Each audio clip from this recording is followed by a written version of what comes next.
Hello everyone, it's Lottie from Cancer as a Lifestyle. So back in 2007 when I was done with my treatment, my mother and I were invited to a first communion of a cousin of ours. So I was so happy to go because my hair was coming out and I felt really beautiful. And after being bald for so many months, I felt really beautiful with the little stubble that was coming out. I looked like a boy with a crew cut, but I was so proud of that hair. And I even remember what I wore. I thought, I wore put on my high heel pumps and I wore my black skirt and my shiny silver top. And I thought I had jewelry on and makeup and I thought I looked fantastic. So, all throughout the dinner, I'm feeling good and all, and I keep seeing a lady staring at me the whole time, and she comes up to my mom, and my mom is like, "Oh, this is my daughter," and she says to the front of the whole table, "Wow, the mom looks better than the daughter." I can laugh at it now, but at that moment when she said that, my heart just sank because I thought I looked so great. And after you've been through an illness and you've been through where you just looked more like you were anorexic and in a concentration camp than actually skinny, and you looked, your skin was pale and yellow and you had no eyebrows and eyelashes and hair, and you just thought, wow, I look great. Well, you felt great. And someone to shoot you down like that without even really knowing what, I may have gone through. Now, I can laugh about this now, and I often tell this story. But there have been things that people have said to me that really kind of set me off, and I wish people would stop saying these things to me. And I think it's kind of rude, and, I think people forget that, these things can hurt our feelings. So I'm going to tell you some of the things that I don't like when people tell me. In fact, it kind of sets me off. And the number one thing that people say that really sets me off is when they tell me to stop saying that C word. Stop saying cancer. You're saying cancer, and that's why your cancer is always coming back, because you are calling it out. You're allowing it into your life, and I mean, I don't even know where they get these things and why they would even say that, because there is absolutely, I mean, that is so silly to me that I have to, walk around and not and be afraid to say that word, cancer, because that's what's making my cancer come back, is because I'm saying it. That's so silly. And it reminds me even of my childhood where, I grew up during a time when, all my relatives, everything that happened in our home or in our family was always, shh, don't talk about it, don't say it, don't tell nobody. And this is kind of what it reminds me of. Don't say that C word, don't talk about it, keep it all hush hush.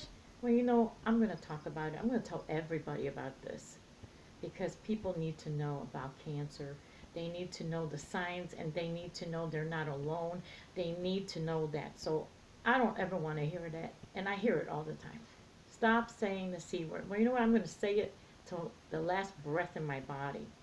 So another thing people always tell me, which is very hurtful to me, is they say, well, if you had enough faith, you would be healed. But you obviously don't have enough faith. Now, there's another stupid thing that people say. I mean, how can you even say that to somebody? I mean, first of all, I am a Christian. I'm a born again Christian. My son is a pastor, and you're basically telling me that I have no faith at all. That's what it sounds like to me, and you're just assuming that. So whatever. I don't even want to get into a religion thing or a faith thing. But if whatever your beliefs may be, keep them to yourself, okay? Because that is a horrible thing to say. That you don't believe enough in God, or you don't believe in have enough faith, and that's why you are sick, or you have something in your past that you haven't forgiven. That is just ridiculous. That's just ridiculous. I don't even want to get into a religion, discussion here, but don't bring religion into as the reason is why somebody has cancer. Okay? And there's another favorite of mine. Oh my gosh, you gained so much weight. Yeah, I know. I didn't know that, but thank you for letting me know. You know, I have been skinny all of my life. I had 4 children. I delivered and I walked out skinny. I ended up getting cancer and I gained 80 pounds. You think that I don't know that I gained 80 pounds? Do you think that I like being 80 pounds heavier? But my gosh, the reaction people are getting, it's like I must have forgotten or something, or they need to let me know that, hey, you're fat. Well, I know I'm fat, but it's a rude and hurtful thing to say to people. Absolutely, whether they have cancer or not, you should never ever tell somebody that, hey, you look ugly or your butt is big or whatever. Keep your opinions to yourself. That is such a hurtful thing, especially if you say it to some young girl whose self-esteem is low. I mean, my goodness, stop. Here's another one that really gets me, and I think this one is very misconstrued. You need to stay positive. You know, I know we need to stay positive, but I have come across too many women who are dealing with cancer and they feel that they have to be positive all the time. And this then, because they are positive all the time, they can never cry. They can never process. They can never feel sorry for themselves. They can never, I mean, you know what? Just imagine, first of all, a lady I met in radiation. Okay, not only uh, did she find out just a matter of 3 months that she has had cancer. She has surgery, major surgery, of a tumor that has to be removed. She has to recover from that.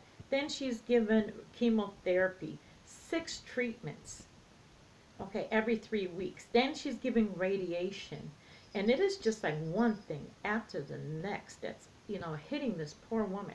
One after this, one thing after the other. And during this whole time, she has no time to process anything that has happened to her. None whatsoever. And, and not to mention any side effects that might have happened from the surgery, like an abscess or a fistula or, heavens forbid, an infection, you know.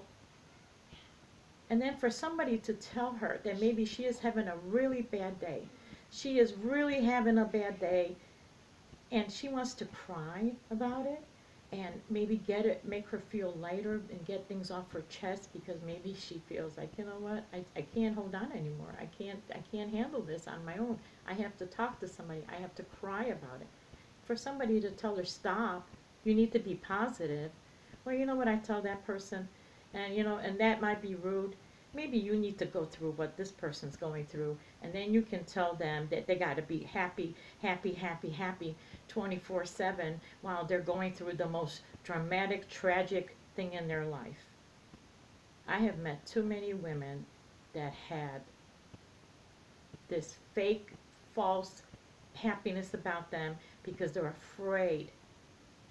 They're afraid to let their feelings out.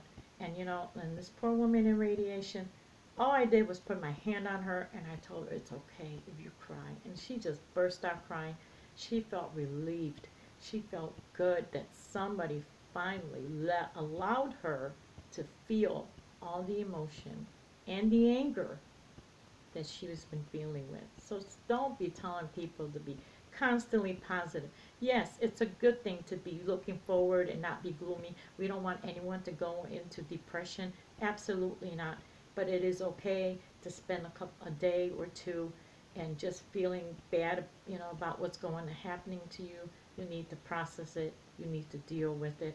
Allow them that. If it goes beyond that and it turns into weeks and months, then we need to worry about it, and then we need to see a therapist. But otherwise, stop telling people to be constantly positive, because I bet if I told you to be positive 24/7, you would not do that either, or be able to. So I'm going to tell you the next one that I just cannot believe. This has never happened to me, but I know a lot of women who have had breast cancer, and this has happened to them, and I'm just shocked when another woman comes up to them and says, well, can I see it? Can I look at it? Will you show me? Show you what? Her her breast that's gone. I mean, that's just, or maybe I mean, my gosh, I can't believe that or can I touch it? Seriously? This poor woman has enough on her plate. She probably hasn't even dealt with the fact that her breast is missing, and you want to go look at it so you can gawk at it. That's just ridiculous. The things people say, I don't think that they really process what they're saying. I don't think they really think things through. These are very tragic, dramatic things that happen to cancer patients, and we expect them to just like go and have an appendix out, and then come back and in a couple days and be fine. It's going to take months and years for them to be back to normal. So please, please do not tell people any of these things. Be careful what you're saying to them. I mean, watch what you say. How would you want people to talk to you if this was you in their place? So thank you for watching, everyone. Have a blessed day. Don't forget to subscribe and hit the thumbs up button. And have a great day, everyone.